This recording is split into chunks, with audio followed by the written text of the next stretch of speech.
Hey guys, it's Summer Rayne from Homestead, Brooklyn, and I'm here in sunny Fort Lauderdale, Florida at TPIE, which is the largest conference for Florida growers. Now, instead of giving you a whole overview of the conference, I'm going to be selecting for the next few weeks some of the coolest things that I've seen here, not only from growers, but also products on the market. So let's get inside.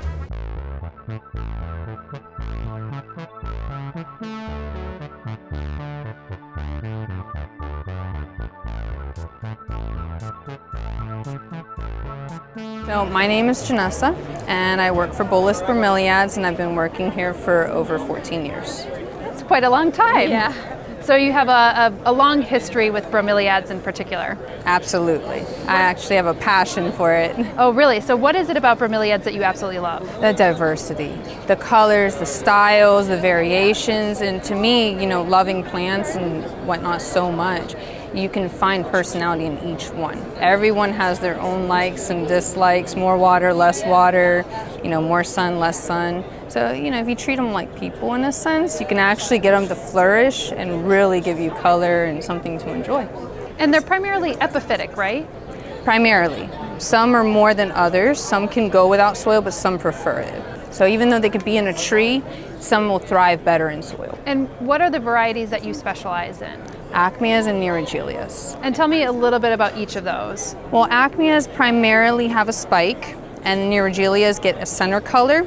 They will get flowers in the center, but they won't shoot out of the plant. So when you see something in bloom, which when I go to my garden centers, I often see bromeliads in bloom, that they're selling them in bloom. So is that then really at the height, that's the height of the maturity for that particular plant? Typically, yes. Yes. So you would say to people, maybe don't throw that away because the little offsets or pups are coming? The spike is an act of survival. So when a bromeliad shoots a spike or comes into flower, it's either mature or it went into shock and it feels it needs to go through its cycle. And then once it dies off, it's already producing pups or babies. And those babies start the cycle all over again. And what kind of soil matrix do you prefer to work in, particularly in the as genre long that as you're working it's with? airy. It needs to just be well-drained soil. And then from there, the plant, once you water, it's not going to be too damp, and it drains, it dries out, and then you can water again. And then what's the best way to water bromeliads? Or are there specific ways to water particular genera? Typically, you want to go for the roots. A lot of people think you should go for the cup. In interior, that's where you kind of can face some trouble because you don't have the sun, evaporating the water. So always shoot for the root system or the soil first. Make sure it drains very well. You can mist the top of the plant or you can water it. And if you have it to where, like sometimes I have mine interior, and over the weekend I'll drench them like crazy. I'll dump the water out after a day or two and I place it back inside. So when I think of root systems of the Bromeliaceae, and I'm thinking of the Tillandsia air plants, they're epiphytic as well. Yes. And they have roots, but the roots are not actually, bringing nutrients up. Yes, exactly. So are bromeliads' roots relatively extensive? Are they more on the surface or? It entirely depends on the genus.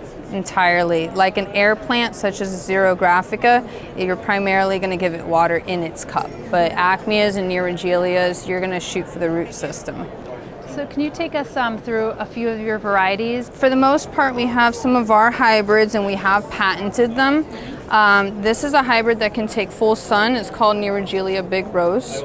And it does wonderfully in full sun. And of course, if you place it in shade, it will lose this color. This is one of our patent varieties called Tatiana. It's great for partial or for interior. They do wonderfully in living walls, and I have a living wall right over to the other side. I can give you a species. This is a novelty item that's a species called Orthophytum gurkiana. And this plant loves partial, and you can place it into shade, and the green will come out and the white will be a little more prominent, but they do love partial. And that is a bromeliad. That is a bromeliad. Because it almost looked like one. Yeah, it almost looked a little bit like a cryptanthus, in a way. But if you feel the leaf, it's a lot thicker. Yes, it definitely is. And you can feel how spongy it feels. Yeah. Yeah, and it gets a very tall spike with little green inflorescence. Oh, it's stunning. We have one of our hybrids that was recently released last year called Acme America. This is a variegated blue tango, and basically it is, by chance, one of the most beautiful that we've ever produced. It's stunning. I actually have a blue tango in my house. That is one of the mother plants, but not the variegated version. So here we have a really awesome Neo called Neo Dragon. What's awesome about it is it's not your typical Neurogelia you see in like the hardware stores and whatnot. You have some really cool style and striations, and the thickness, there's a little curl to the leaf, very stiff spines, and that one can be acclimated to full sun. And then how about these over here? I think these are absolutely stunning. Yeah, that's another Bromeliad genus called Bilbergia. There's yes. many different variations. Just to give you an idea, we have Poquito Mas, which has a blushing pink. This is called Baracho. Stunning. And then over to this side, we have Bilbergia Hallelujah, the purple. That's a Quisnalia. That's the Quisnalia. only genus Yes. we have. That is the other one that I have, Quisnalia. That is also putting out like a pup that's pretty much as big as its mother now. Yeah, what's wonderful about them is solitary. They stay very stiff. They're very slow growing, but they make a statement. That's great. And you did such a good job on your booth, by the way, and I think TPIE also celebrated it. Yeah, Patricia designed it with the person who did the reclaimed wood, and they are the brains behind it all. Absolutely stunning. Well done. And thank you so much for all your tips. Absolutely, Yeah. You're very welcome.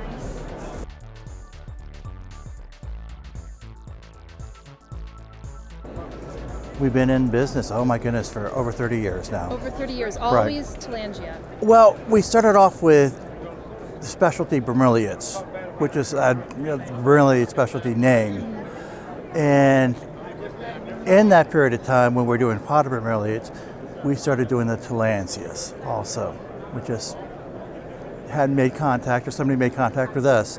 We started bringing them in, and they started becoming more and more of our business. After Hurricane Andrew and the bin lake, I don't know if you remember the bin lake, when we lost most of our potted bromeliads, that's when we went full time into tillandsias. And have you seen kind of an explosion on the market of Oh my goodness, Tillandsias? in the last 3 years. And what do you think, why do you think that is? It's new, it's different, it's small. It's easy to care for. It's just like anything. People have got to discover it. And there's not been a lot of availability. There's really that many growers in the country. As far as I know, there are 6 major growers in the country, and that's it. And yeah, even here, Tillandsias are not as commonly seen. You have a beautiful display of many different varieties. Yes, we like to tease the customers. Tease you are doing. And I guess you said, these are relatively small, easy to care for, Right. although I know a lot of people have killed their air plants. So can you give us some kind of tips of the best way to actually care for your air plants? Most important thing to remember about tillandsias, let them dry out completely every day. If you keep them wet all the time, they will literally rot out on you. Most important thing, sometimes they do best with malign neglect. So up north, we normally would tell people a couple times a week of a really heavy misting. One of the ways you can tell if you're misting it enough is if you spray your plant and you come back 5 minutes later and it's completely dry. It needs more water. If you come back after about 15 minutes and it's still a little bit of water, now you're still good. So that's just a real easy, quick way of saying, yes, I'm now giving it enough water. So you're mentioning the water, but what about the lighting? Lighting, these are middle canopy plants,